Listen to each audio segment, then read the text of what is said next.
Luna boleh diceritain pengalaman horornya pas masih di Bali ya? Masih di Bali ya. Oke, so mungkin salah satunya tuh aku inget aku lagi nyepi di Bali sama temenku. Terus aku nyepinya di Ubud, inget banget. Tapi and again, aku nggak bisa tahu pasti itu apa. Eh, kan kalau nyepi kan gelap ya. Malam kita cuma boleh kayak pakai lilin gitu. Terus karena di Ubud, villanya itu menghadap ke kayak kalau di Ubud tuh kan ada kayak lembah gitu loh, terus sebelahnya sungai kan. So kita di lembah sini, nah di lembah depannya tuh sangat-sangat bisa dibilang sepi banget dan apa ya, nggak ada kehidupan lah gitu, hutan-hutan gitu. Ataupun kalaupun ada rumah kan nggak boleh nyalain lampu gitu. Terus aku lihat kayak ada api terbang gitu, which is yang dilihat bukan cuma aku gitu. Kalau aku mungkin aku kayak ini halu kali ya gitu. Tapi aku dan dua temanku yang lain kita bertiga kan nyepi gitu. Tuh kita ngeliat tuh, ih kok ada lampu ya di situ kayak bola bulat Lampunya gitu. di hutan. Iya di lembah gitu. Oke. Pertama kayak kayak cahaya kayak api gitu, kayak agak bulat gitu. Terus apa ya? Aku inget jelas banget gitu. Terus tiba-tiba ada datang satu lagi. Terus tiba-tiba begini.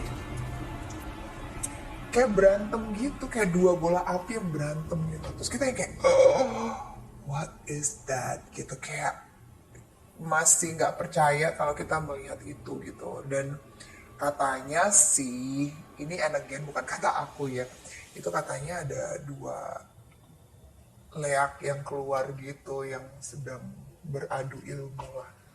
But and again, aku nggak bisa mengkonfirmasi itu benar atau enggak. Tapi itu yang aku lihat. Tapi atau mungkin itu apa ya? Apa sih yang binatang yang bisa nyala itu kumbang? Tapi kumbang kan kecil kan. Gede nih apinya Ini ya. lumayan kayak dari kejauhan lumayan kelihatan seperti dua bola yang sedang kayak wah beratraksi gitu. Jadi kayak Apa negara api sudah menyerang? wes arahnya ke situ. Iya jadi kayak Ini tahun berapa kak Luna? udah lama banget kali. Mungkin 10 tahun yang lalu kali ya. Udah lama banget. Jadi kayak oh, waktu itu aku sama temenku kan si Ola juga kayak Oh sama Ola Ramlan ya? bukan. Oh bukan. Nggak semua Ola namanya Oh, iya, Ola iya. Ramlan ya. Ola nama temanku. Panggilannya Ola gitu. Terus lah, kamu lihat kan itu? Yono. Apa itu? Terus ada temanku satu lagi kayak, woi, wow, what's that? Oh, terus dia bilang tuh kayaknya leak lagi adu ilmu tuh gini-gini. Terus saya kayak, oh gitu ya. Terus satu sih yang clear banget yang aku ingat dan sampai sekarang kita sama teman-temanku tuh kayak, iya kita pernah lihat itu gitu. Tapi aku nggak bisa mengkonfirmasi itu apa. Iya. Ya mungkin kalau ada teman-teman netizen yang Yang pernah ngalamin kayak Kak Luna pernah boleh ngalamin, banget komen di bawah. komen ya. Ada lagi Kak Luna ya, selama waktu di Bali itu ya? Itu kan di Bali. Terus satu lagi itu kejadiannya juga di Bali. Ini cuma dua sih. Dua ini yang aku ingat. Selebihnya aku agak samar-samar ya. Em, aku ingat banget aku lagi sama kakakku. Tapi kan aku nggak tahu ini kakakku kan apa cuma nakut-nakutin aku atau cuma bercandain karena kedua orang tua aku lagi nggak di rumah kan. Jadi kita lagi sama kakakku sama penjaga rumahku tidur rame-rame di satu apa ya kamar lah gitu kan di kamar aku tuh tempat tidurnya dua begini terus di bawah dibikin kasur gitu jadi aku di atas kakakku di sini terus yang penjaga rumahku di kasur yang bawah gitu terus kita mau tidur gitu. Eh, tiba-tiba kamarnya itu kan kaca-kaca gitu ya di bawah tuh prang.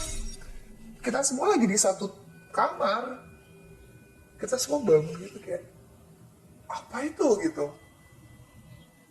Terus penjaga rumahku yang emang udah dari kecil sama kita turun ke bawah. Terus manggil kakakku gitu. Duli tipi-tipi. Ada Lea nih gitu. Karena dia ngelihat apa namanya anjing nabrak kaca tapi matanya kayak ada 3 gitu, terus ininya nyala gitu di sini. And again, itu bukan aku yang lihat, itu dideskripsikan. Tapi kacanya pecah. Enggak, tapi kalau kayak ada orang nabrak kaca perang gitu, I see. ini kan maksudnya bunyinya tuh kenceng banget, sedangkan nggak ada orang di rumah, udah malam, udah jam 10-11 gitu ya, udah waktunya tidur, orang tua aku nggak ada. Jadi kayak ada ibaratnya penjaga rumah yang udah dari kecil sama kita ikut tidur satu, jagain kita gitu, terus bilang gitu. So kayak, oh aku takut gitu, terus kakakku turun, iya tuh, ya tuh gitu, katanya and again. Aku nggak tahu kakakku nakutin aku atau gimana, cuma ya dia bilang dia lihat itu gitu. Jadi kadang-kadang kayak hal-hal kayak gini kan Misteri lah ya. misteri ya, percaya atau enggak tahu lah. Aku Sudut juga pandang A bisa beda sama B sama C gitu ya. Tapi kalau Luna sendiri pernah lihat kayak penampakan gitu nggak? oke, tapi ini yang lucu ya. Aku sering syuting film horor gitu. Terus kan kita selalu dijagain ya sama orang yang bisa lah ya gitu. Saya bilang, Mbak Luna, kalau saya lihat sepertinya lagi ada yang nempel nih. Coba, sekarang berat nggak badannya? sedangkan aku kayak, ya tiap hari berat ya kalau kasih syuting itu. Capek ya. Karena memang ya pagi, kadang-kadang ketemu pagi kita harus syuting gitu, terus kurang istirahat apa Iya, capek iya. Nah, gitu-gitu. kalau horor itu kan versi pengertiannya ya, KBB itu kan sesuatu yang menyeramkan gitu. Nah, mungkin Kak Luna boleh sharing nggak nih ke penonton kita yang generasi milenial, Gen Z gitu. Sebagai seorang artis papan atas, aku juga mau belajar sama Kak Luna nih gitu. Pernah nggak sih ada di titik-titik tuh kayak pengen menyerah gitu, Sering, yang terpuruk gitu? Boleh diceritain nggak sih Kak? sering banget sih. Ini horor dalam tanda lain ya. Iya. Jadi kalau kita masih muda tuh, ya sekarang juga masih muda sih. Tua tuh apa sih sebenarnya? Tua tuh menurut aku kan angka dan dimana fisik kita udah benar-benar rentan. Mungkin menurut aku tuh definisi tua tuh seperti itu ya, pada saat kita mobilitasnya sudah agak limited dan baru kita menyebut diri kita sudah agak tua. Cuma kalau masih di awal-awal kehidupan kita ya, umur 20-an, pengalaman itu kan belum banyak ya, gitu. Karena dibandingin sama orang yang udah 30 dan 40 tuh kan waktunya panjang untuk banyak hal yang terjadi dalam hidupnya. Jadi kalau ada sesuatu yang menghambat, kita tuh sering banget dihadapkan dengan rasa lelah dan putus asa. Nah pada saat itu terjadi sih, biasanya kita, oh udah deh, angkat tangannya pengennya kayak gitu ya. Tapi pada saat kita, udah deh, hidup tuh kan gak berhenti ya. Kecuali kita tiba-tiba udah deh, terus kita bye dari dunia ini ya berhenti. Tapi pada saat kita capek, Yang lain tetap jalan. tetap jalan. Kita justru malah tertinggal gitu ya. Betul, gitu. Jadi pikirkan baik-baik, apakah kalian mau ada di posisi begitu-begitu aja, atau kalian mau ada di posisi yang lebih baik. Untuk mencapai posisi yang lebih baik, itu tidak ada hanya enaknya. Pasti akan berdampingan dengan enak dan tidak enak. Oke. Jadi kita yang harus bisa mengkontrol, kita juga harus yang bisa menerima bahwa itu satu paket menuju sesuatu hal yang baik. Pasti kita akan diketemuin yang tidak baik juga gitu. Dan nggak apa-apa juga. Oke. Namanya manusia, namanya hidup. Jadi ya dalam hidup gitu ya. Siklus. Ketika kita lagi bahagia ya nanti pasti ada. Kalau kita lagi sedih bahagia gitu ya. ya harus siap, nanti pasti suatu saat akan sedih juga gitu. Ketika kita lagi happy atau fit banget ya, kalau kita overuse ya tubuh kita mungkin kita akan kelelahan dan capek dan sakit juga gitu. Kan gue ngikutin lu banget soalnya Kak Luna ya. Ini sorry ya, katanya lu dulu pernah jual tas gitu ya Kaluna? Oh iya, jadi kan dulu Sampai- sebenarnya jadi pedagang lah ya. Karena aku memang orangnya tuh kan nggak bisa diem gitu loh. Oh, jadi reseller gitulah gitu. Oh lu reseller gitu? Reseller gitu. Oh, Jadi iya gue sih. sampai kemana-mana beli tas, terus ya gue jual-jualin ke teman-teman gue yang suka beli-beli tas branded lah gitu. Ya memang pada saat kejadian dalam hidup gue yang gue ibaratnya kena cancel culture lah gitu ya. Cancel culture maksudnya? Ya maksudnya semua pekerjaan di stop. Maksudnya iklan-iklan gue di cut, pekerjaan TV gue di stop semuanya. Jadi gue nggak ada pekerjaan di entertainment inilah ibaratnya gitu. So menurut gue ya ternyata pada saat itu gue berpikir ya selesai juga karir gue di sini nih gitu. Lu Ya sempat kan? berpikir kalau karir di entertain udah selesai gitu Oh Kak? iya dong. Pada saat itu bilang oh ini toh selesainya gue gitu di sini toh gitu. Eh, dan gue menerima itu ya udah kejadian. Wah gue gak ada kerjaan nih, gak ada pemasukan. Tapi kan mbak di rumah tetap harus dibayar, cicilan ini harus dibayar, listrik dan semua itu kan tetap tagih tetap berjalan. Oh ngapain ya?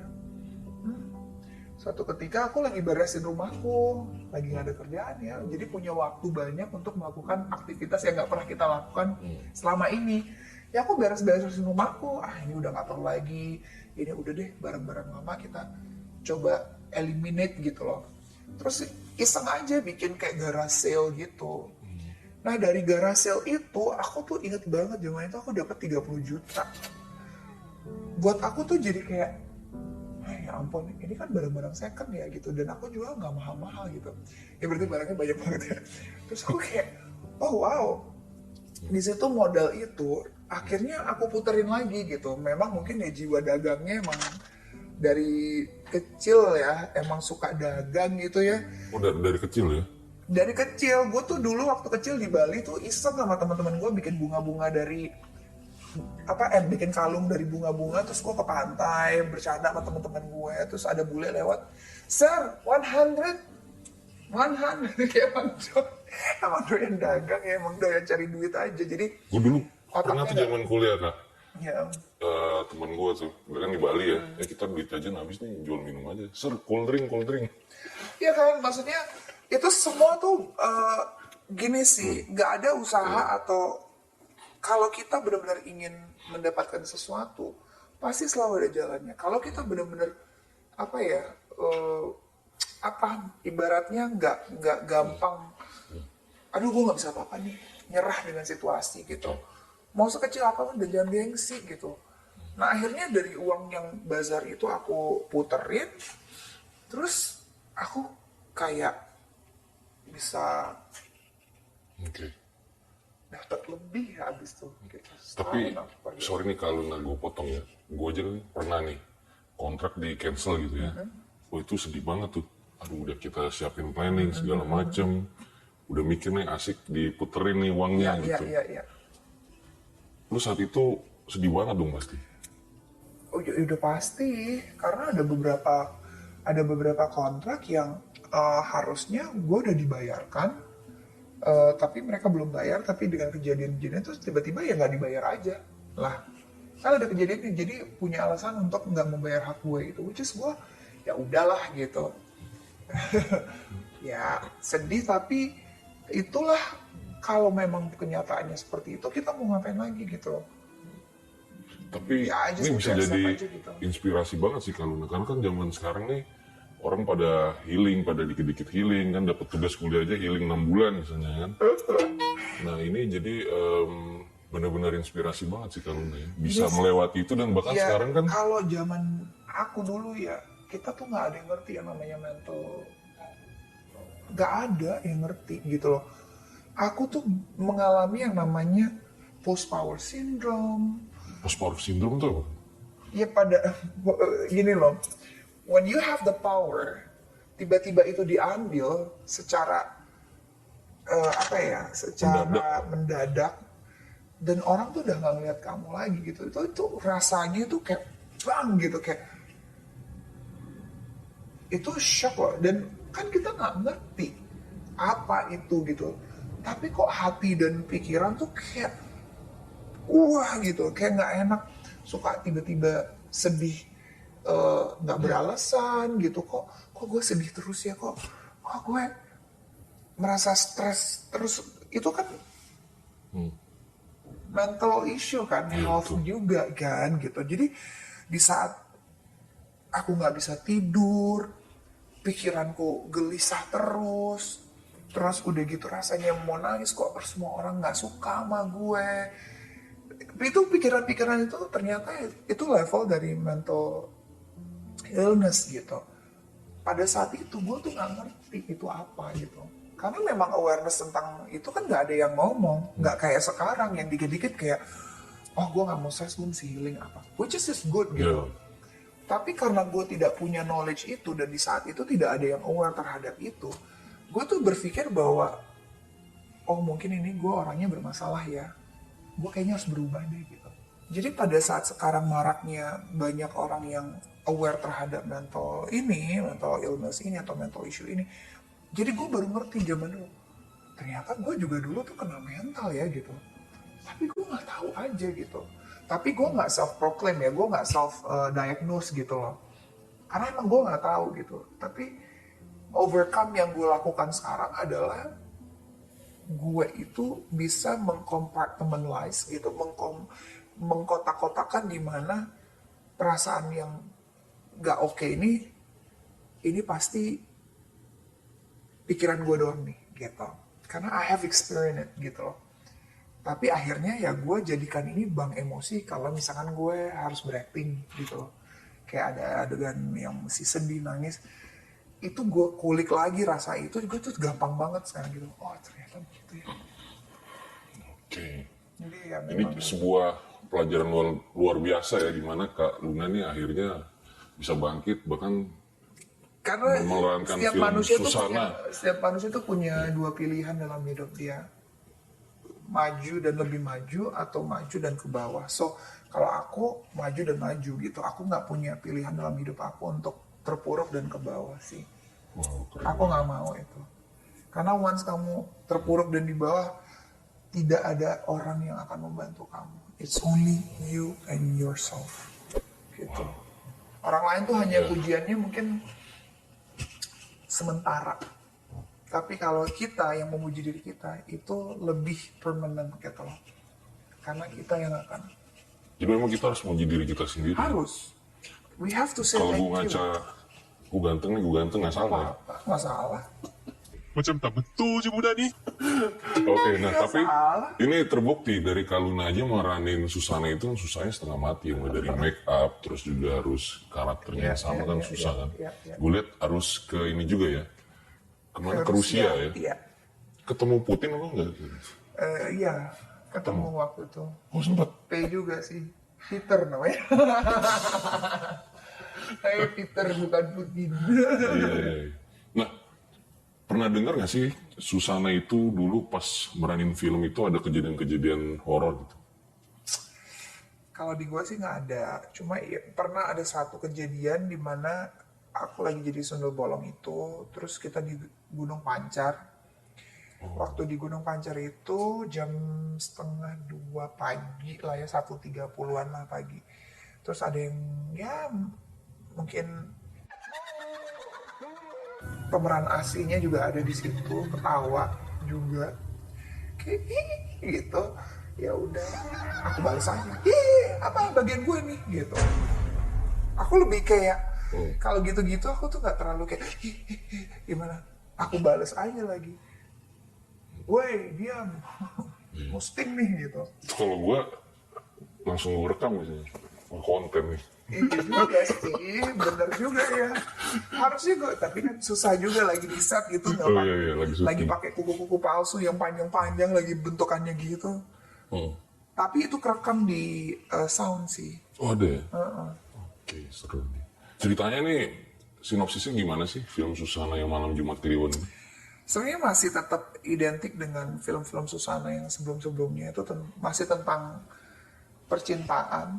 It's a love story dibalut dengan apa ya, horor itu adalah karena bagian dari tragedi yang terjadi di diri Susana. sehingga dia tidak tidak pergi dengan tenang, ibaratnya dia masih ada di dunia samar-samar ini untuk membalaskan dendam, karena rasa cinta yang begitu besar, karena dia nggak salah apa-apa, tapi kenapa harus itu terjadi sama dia gitu. Akhirnya dia membalaskan dendamnya lah sebelum dia tenang misalnya.